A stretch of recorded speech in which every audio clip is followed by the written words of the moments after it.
හරිද පුතේ? මම ඔයාලත් එක්ක දැන් කතා කරනවා සමීකරණයක් ගොඩනගන්න, සමීකරණයක් විසඳන්න. හරි. ඉස්සෙල්ලාම මම සමීකරණ කීපයක් මම ඔයාලට විසඳලා පෙන්නනවා. හරිද? දැන් හැමෝම විභාගෙට යන්න කලින් පොත අරන් මේ ගණන් ටික හදලා හරිද? අමතක වෙච්ච දේවල් කියනවා මතක් කරගෙන එහෙම තමයි විභාගෙට යන්නේ. හරිද? හරි. මම පුතේ ඉතින් මම ගණනක් ලියනවා. ඒ නැත්නම් කොහොමද කට්ටියට? හරිද? මම බලමු අපේ පාඩ ගන්න ලියන නැත්නම් වෙන පාඩ ගන්න. මේක බලමු පුතේ. 5යි x ඍණ 1 සමානයි 9. 5යි x ඍණ 1 සමානයි 9. මේක විසඳන්න. කොහොමද මම මේක විසඳන්නේ? පුතේ දුවේ මෙන්න මෙතන දැන් x උත්තර විසඳනවා කියන්නේ පුතේ x උත්තරේ දැම්ම ගම මේ පැත්ත 9 වෙන මේ පැත්ත 9 වෙනවා. බලන්න x දෙක දැන් පස් හරක් දෙක 10යි. 10 නයක් ගියම 9. උත්තරේ මේක විසඳුවම වෙන්න ඕන x දෙකේ ඉන්නේ. බලමු අපි x දෙකේ මොකද කියලා. අඩු කිරීමේ එක නැති වෙන්න එකතු කිරීමේ එක. එහා පැත්තට දානවා එකතු කිරීමේ එක. අඩු කිරීමේ එකට එකතු කිරීමේ එක කැපුණා. කැපුණොත් මෙතනිනෝ 5යි x කියන්නේ. 9ට එකක් එකතු කරාම කීයද? 10යි. ඊළඟ දුවේ පුතේ මම මේක 5න් බෙදනවා 5න්. දැන් 5යි x සමානයි 10යි. ගුණ කිරීම 5 නැති වෙන බෙදීම 5 ගන්නවා බෙදීම 5. මේ 5ට මේ 5 මොකද වෙන්නේ? කැපෙන. x සමානයි 10 5න් බෙදන්න. 10 5න් බෙදුම් x උත්තරේ නෝ 2යි කියලා. හරිද? හරි. දුවේ පුතේ ඔයාලා තව ගානක් ලියා ගන්න පුතේ දුවේ. දුවේ පුතේ වෙන්න ඕන එකම දේ ඉගෙනගත්ත දේවල් අමතක වෙලා තියෙනවා නම් හැකි ඉක්මන මතක් කරගන්න. සෙනසුරාදා ඉරිදා සිකුරාදා මේ දවස් ඔක්කොම තියෙනවා අමතක වෙච්ච දේවල් මතක් කරගන්න. එකතු කිරීමේ දෙක නැති වෙන්න අඩු කිරීමේ. එකතු කිරීමේ දෙක නැති වෙන අඩු කිරීමේ. එහා පැත්තට දානවා අඩු කිරීමේ දෙක. මේ ධන දෙකට ඍණ. එකතු කිරීම නැති වෙන අඩු කිරීම. එහා පැත්තට දානවා අඩු කිරීම. හරි. එතකොට මේකට මේ කැපුණම මෙතන ඉතුරුනා 3x කියන්නේ. 14න් දෙකක් ගිහිල්ලා ඉතුරුනා කීය කියලා දෙන්නේ. 12 කියන්නේ. ඊට පස්සේ දුවේ පුතේ ගුණ කිරීමේ 3 නැති වෙන්නේ දූල පුතල දානවා මොන තුනක්ද? බෙදීම. මෙන්න මේ 3ට මේ 3 කැපෙනවා. අර 12 තුනෙන් බෙදන් කීයද? 4. x වලට නෝ 4 කියන්නේ. බලන්න 3 වරක් 4 12යි 12 දෙකක් 14. එහා පැත්තට සමාන. එක්ස්ට්‍රා 4 දැම්මම මේ සමීකරණෙ උත්තරේ. මේ දෙපැත්ත මොකද්ද වෙන්නේ? සමාන වෙන්නේ. හරිද? අපි තව සමීකරණයක් හදාගමු බලන්න පුතේ. 2යි x ඍණ 5 සමානයි 3. අඩු කිරීම 5 සමානයි 3. අඩු කිරීමේ 5 නැති වෙන්න පුතේ දුවේ වාල දාන්න ඕනේ එකතු කිරීම 5. එහා පැත්තට දාන්න ඕනේ එකතු කිරීමේ 5. මේ 5ට මේ 5 කැපෙන්නේ 2යි. 3යි 5යි එකතු කරාම 8යි කියන්නේ. දැන් ගුණ කිරීමේ දෙක නැති වෙන බෙදීමේ කියලා. ගුණ කිරීමේ දෙක නැති වෙන බෙදීම. මේ දෙකට මේ දෙක කිව්වේ. 8 දෙකෙන් බෙදුණු උත්තරේ නෝ 4. 8 දෙකෙන් බෙදුණු උත්තරේ නෝ 8 දෙකෙන් බෙදුණු 4. එතකොට මේ පුතේ හරි. x ධන 4 සමානයි 5 චූටි. එකතු කිරීමේ 4 නැති වෙන මොකක්ද ගානේ පුතේ? අඩු කිරීම. 5න් 4ක් ගියා මේකයි මේ 4ක මේ 4ක. හරි x සමානයි. හරි. එස් ඍණ 5 සමානයි 3. අඩු කිරීමේ 5 නැති වෙන්න එකතු කිරීමේ 5. එහා පැත්තට එකතු කිරීම. මේ 5ට මේ 5 කැදෙනවා. 3යි 5යි එකතු කරාම කීයද? 8. හරි. ඔය චූටි තමයි. 2යි a සමානයි 10. ගුණ කිරීමේ දෙක නැති වෙන්නේ බෙදීමේ දෙකක් බෙදීම. මේ දෙකට මේ දෙක කැපෙනවා. 10 දෙකෙන් බෙදන්න. 10 දෙකෙන් බෙදුවම 5. ඒ වලට උත්තරේ එනවා 5. හරිද? හරි. ඊට පස්සේ ඔයාලට දෙනු පුතේ කිවි ගැලීම් සටහනකින් මේක විසඳන්න. හරිද? මේක ගැලීම් සටහනක් විසඳන්න කිව්ව ගමන්. ඔව්.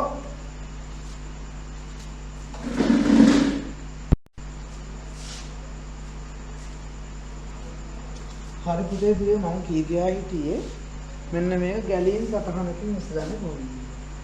මේ ගැලීම් සටහනකින් විසඳන්න පුතේ දිවේ ගණිත කරුණ එකයි. එහෙනම් මේ වගේ පොට්ටක් ඇඳලා හරිද මේ වමක් පටන් ගන්න ඒ වලින්. හරිද? ඒ වලින් පටන් අරගෙන ඊට මෙතන 3ක් අඩු කරනවා. ඊට පස්සේ ඒ අඩු කිරීම 3. ඒ වලින් 3ක් අඩු කරලා මේ අඩු කිරීම 3. දකුණත් පස්ස. හරිද? ඊතලයේ පැත්ත මොනවද? හරිද? වම් අත පැත්ත ඊට දකුණු අත පැත්ත. හරිද? එතකොට මේ ඊතලෙ ඉඳින්නේ වෙනසක් කරන්න එපා පුතේ. ඒ රින්. හැබැයි මේ රින් තුනට දාන තුනක් එකතු කරනවා. රින් තුනට දාන තුනක් ඒ රින් තුනට දාන තුනක් කරාම මේකට මේක කැපෙනවා. ඒතර උත්තරය අයිමත් ඒ පුතේ. හරිද? ඒතර මට කියන ඒ රින් තුන කියන්නේ 1යි. 1ට 3 එකතු කරාම කීයද? 4. ඒ වල උත්තරේ නෝ කීයක් කියනවද? 4ක් කියන්නේ. ඒ වල උත්තරේ නෝ 4ක් කියන්නේ. හරිද? ගෝලක තාලෙට දැන් අපි බලමු පුතේ 2a ධන 5 සමානයි 9. අපි මේ කොහොමද කරන්නේ? ඉස්ලාම මම පැත්තෙන් පටන් ගන්නවා. වමත් පස්සේ ගණිත කර්ම දෙකක් තියෙනවා. මෙතන ගුණ කිරීම තියෙනවා. මෙතන එකතු කිරීම. ඉස්ලාම ගණිත කර්ම දෙක නිසා පුතේදුවේ මම අඳිනවා කොටු දෙකක් අඳිනවා. මෙතනින් මම ලියනවා a තියෙනවා. ඒ ලියලා මේක ගුණ කරනවා දෙකෙන්. ඒ දෙකෙන් ගුණ කරාම 2යි. ඒ ලියුවා ගුණ කිරීම 2. ඒ දෙකෙන් ගුණ කරාම 2යි. එකතු කරා 5. 2යිට 5ක් එකතු කරාම 2යි ගන්න 5. හරි. ඔන්න අපි දැන් මොකද වෙන්නේ?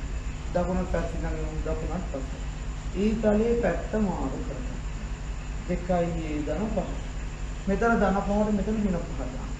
2යි ධන 5න් 5ක් අඩු කරාම ඉන්නේ 2යි. හරිද? දැන් මෙතන ගුණ කිරීම දෙක බෙදීම දෙක කරමු. 2යි දෙකෙන් බෙදුනම a. දැන් 2යි ධන 5 9යි. 2යි ධන 5 දැන් කීයද? 9න් 5ක් අඩු කරාම 4. 4 දෙකෙන් බෙදුවම 2. හරි. දැන් පුතාලා දෙන්න ඕනේ මෙච්චරයි. හරිද? ඔයාලා මම පොතේ හදපු ගණන් තියෙනවා. හරිද? කටපාඩම් කරන්නේ නැතුව තේරුමක් කරන් එක ගානක් දෙකක් සී බුද්ධියෙන් හදලා යන්න පුතේ. තේරුණා? එතකොට ඔයාලට විභාගෙ දෙන ඕන ගානක් හදන්න පුළුවන්. ගණිත කාරණා දෙකයි. එහෙනම් පුතේ දුවේ අන්න පොඩි කොටු දෙකක් ඇති.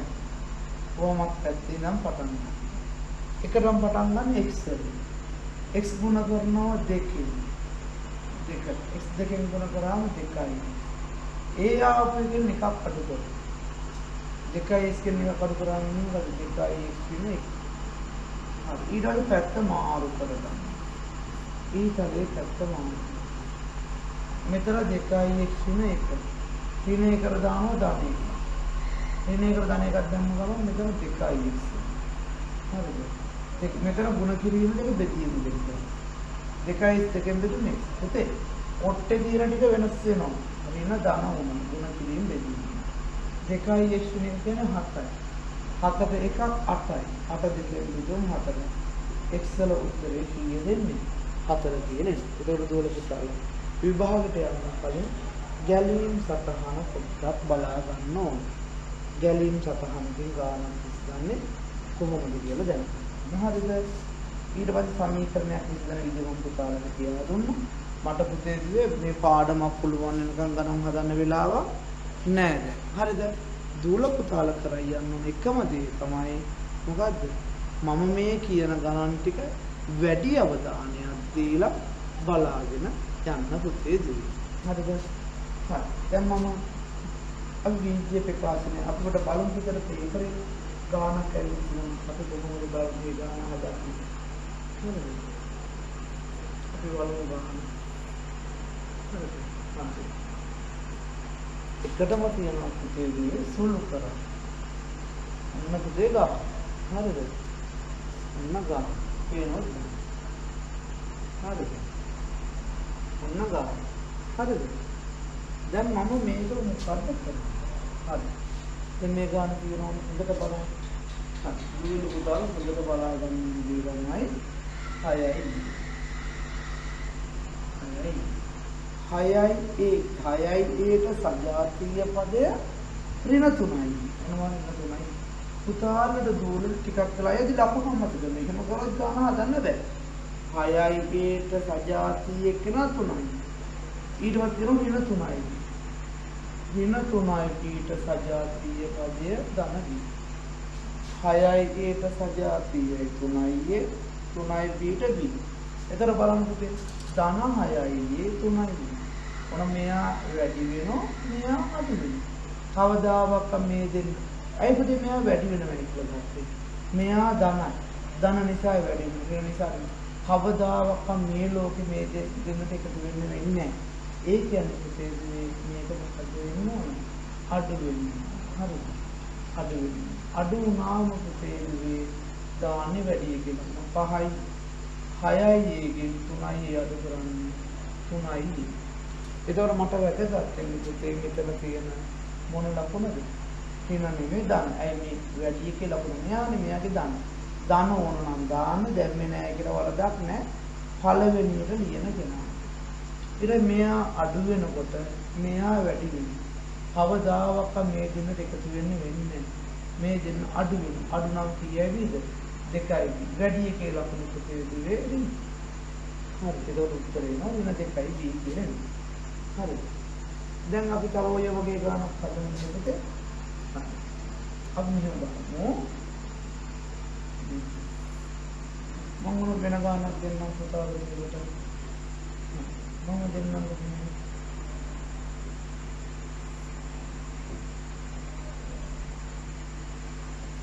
පහයි x ඍණ 3y ධන 3y x ඍණ 2y ඍණ 5.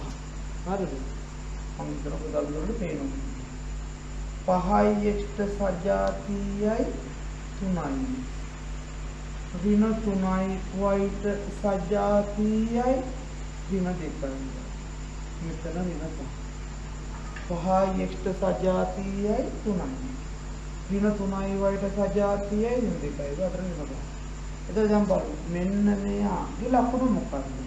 ධන. මෙයාගේ ලකුණක් ධන. දෙන්නම වැඩි වෙනවා. දෙන්නම වැඩි වෙනකොට මේ දෙන්නට එකට එකතු වෙන්න පුළුවන් පොතේ දෙන්නම එකම පැත්තට එකම විතර වැඩි වෙනෝනේ. 8යි. වැඩි එකේ ලකුණ මෙයා ධනයි මෙයා ධන. මොන ධනක් දැම්මත් අවුලක් නැහැ. හැබැයි පළවෙනියට ධන ලියන්න ඕනේ නැහැ. පළවෙනියට තියනවා නම් විතරයි. හැබැයි පළවෙනි ලියන කරලා ඉනවනම් ඉන්න දාන්නම ඕනේ. දැන් මෙයාට මොකද දෙන්නේ? මෙයා කියන අඩු වෙනවා. හරිද? මෙයාත් අඩු වෙනවා. ඒතකොට මේ දෙන්නම අඩු වෙන නිසා එකට එකතු වෙන්න පුළුවන් පුතේ. ඍණ 3යි වර ඍණ 2යි වර එකට එකතු වුණාම කීයද දෙන්නේ පුතේ? ඍණ 5යි. මෙතන එනවා කීයක් කියනවද? ඍණ 5ක්. හරිද? අපි තව ගානක් හදලා බලමු පුතේ. අපි වරන් තව ගානක්.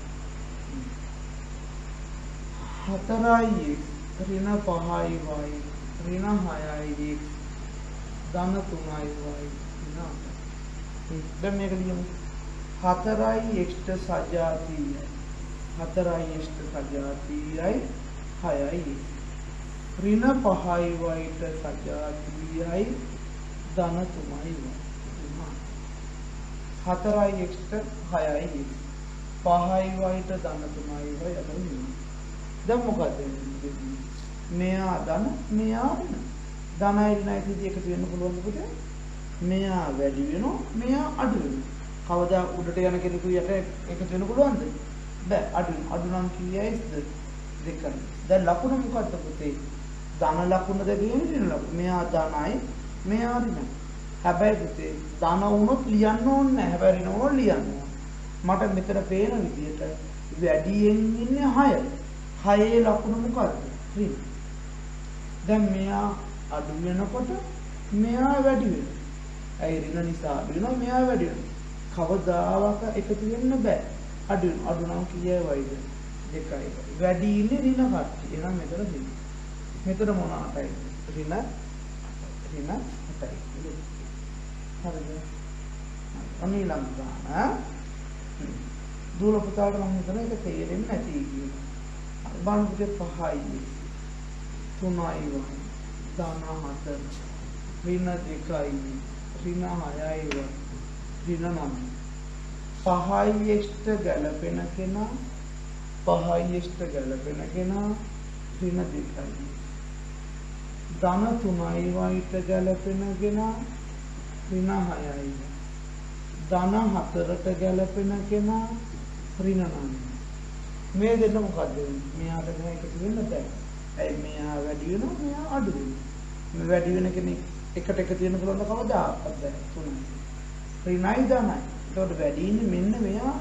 මෙයාගේ ලකුණ ධනයි. ධන නම් එකට ලියන්න ඕනේ නෑ. හරිද? ධන 3යි වයි ඍණ 6යි. මෙයා වැඩි වෙනකොට මෙයා අඩු වෙනවා. එකතු වෙන්න බෑ දෙක අඩු වෙනවා. 3යි මොන 3යි වයි ඍණ 3යි. වැඩි එකේ ලකුණ නෙමෙයි. දැන් මෙයා වැඩි වෙනකොට මෙයා අඩු වෙනවා. මෙතන ඉන්නේ 5යි.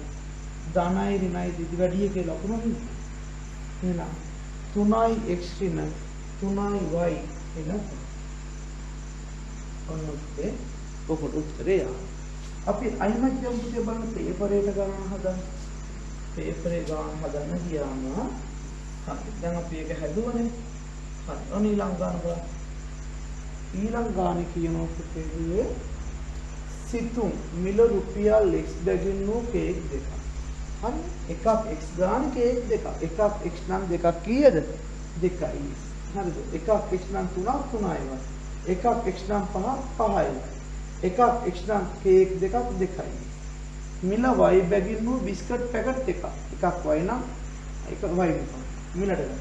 ඔහුට කේක් සඳහා සහ බිස්කට් සඳහා වැය වන මුදල. ඉතින් පුතේ මොකද දෙයක් නැහැ පුතේ. හරි. එකක් x ගානේ දෙකක් කීයයි පුතේ? එකක් x ගානේ දෙකක් කියලා පුතේ. එකක් x ගානේ දෙකක් 2යි. ඊට පස්සේ එකක් y ගානේ බිස්කට් පැකට් එකක්. ඒ කියන්නේ 1යි y. ඒ කියන්නේ එකයි y ගන්නත් තවලන්නේ. පරාහනක් දාලා එළියෙන් නැත්තර කියලා ගන්න. හරි. ඊළඟ එක x සමානයි 600. x ලගේ 600. එහෙනම් පුතේ y වලගේ 450යි. එහෙනම් කේක් සහ බිස්කට් සඳහා වැයවන මුළු මුදල. x කියන්නේ 600. දෙක ගුණ කරා 600. 2යි x නේ y ට දාන්න 450. දෙකේ 6 දෙකේ 600 1200. 450. 1200 450 එකතු කරාම කීයද? 1650. 1200 450 1600 රුපියල් ඒක දානවා චෙක් කරන්නේ නේ. ඔන්න පුතේ. දැන් මම මේක බලමු ඊළඟට. මිල රුපියල් 600ක් වූ කේක් දෙකක් සහ මිල 450ක් වූ බිස්කට් පැකට් දෙකක් මිලදී ගත්නා මුදලට කෙසෙල් 5ක් ගන්න පුළුවන්. කෙසෙල් කිලෝ එකක මිල. හරිද? 600 ගානේ දෙකක්. ඒ කියන්නේ කීයද පුතේ? 600 දෙකක් කියන්නේ පුතේ 1200. 450 බිස්කට් පැකට් දෙක. එකක් 450 දෙකක් කීයද පුතේ? 900. එකතු කරා. කීයක් වෙනවද 2100. බිඳුවයි 2100. මේ 2100 අරන් ගිහිල්ලා කෙසෙල් කිලෝ 5ක් ගන්න. එහෙනම් කෙසෙල් කිලෝ 5ක් කියන්නේ 2100 යන්නේ. එකක මිල ගන්න ඕනේ. 2100 5න් දෙනවා 4යි 20යි. 10යි. 10ට 5ව දෙක. අර බිඳුව නැහැ. එහෙනම් පුතේ දේවල් තේරෙනවා. එයාට ලියන්න ඕන ලස්සන ගලපලා ලියන්න ඕන පේපරේ බලනසට ආයි වරදක් කියන්නේ නැති වෙන ලියන්න ඕන. උත්තරේ කීයද? 420. හරිද? අපි ඊළඟ ගානක් බලමු පුතේ. 5x 5x ඍණ 12 සමානයි 10. පුතේ දුවේ ඍණ 12 නැති වෙන්න දානවා ධන 12. ඍණ 12 නැති වෙන්න ධන 12. එහා පැත්තට දානවා ධන 12. මේකට මේක කැපෙනවා 5x සමානයි 18යි 12යි කීයද 30. 5න් බෙදනවා 5න් x ලගේ කීයද x ලගේ වෙනවා 6ක්. x ලගේ වෙනවා 6ක්. හරි. පුතාට දැන් සමීකරණ ගැන වීජ්‍ය ප්‍රකාශන ගැන හරිද? මෙහෙම ගානක් තවුත් වීජ්‍ය ප්‍රකාශන මොකක්ද වෙන්නේ පුතේ? මෙන්න මේකේ තියෙන අඥාතය මොකද්ද කියලා. අඥාතය හෝ x. අඥාතයේ සංගුණකය හෝ දෙක. හරිද? මෙතන අඥාතය හෝ a. මේකේ සංගුණක දෙක. ගණිත කරුණු ගුණ කිරීම සහ අඩු කිරීම. හරිද? මේක වචනේ විස්තර කරන්නේ කිව්වොත් a නම් සංඛ්‍යාව දෙකෙන් ගුණ වෙලා පහක් අඩු. හරිද? මේක දුන්නා. a නම් සංඛ්‍යාව දෙකෙන් ගුණ වී එය පහෙන් අඩු වෙනවා. ඒ දෙකේ එහි දෙගුණය පහෙන් අඩු පහෙන් අඩු වෙනවා. හරිද? එහි දෙගුණය පහෙන් අඩු වෙනවා. පුතාලගොල්ලෝ වීඩියෝ එක ගානක් හොඳට බලා ගන්න වෙනවා පුතේ.